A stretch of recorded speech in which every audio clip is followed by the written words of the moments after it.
உன் போதகர் உன்னை கடிந்து கொள்வது கடினமாய் இருக்கிறது. அதனால கடிந்து கொள்ளாத போதகர்கள் எங்க இருக்கிறார்களோ அவர்களை தேடுகிறோம். பிந்தி வந்தாலும் ஒன்றும் சொல்வதில்லை, முந்தி போனாலும் ஒன்றும் சொல்வதில்லை, இடையில் உறங்கினாலும் ஒன்றும் சொல்வதில்லை, படுத்துறங்கினாலும் பார்ப்பதில்லை.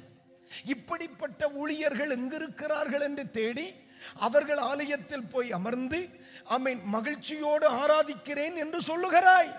அது ஆராதிக்கிற கூட்டம், சிநேகிக்கிற கூட்டம் அல்ல.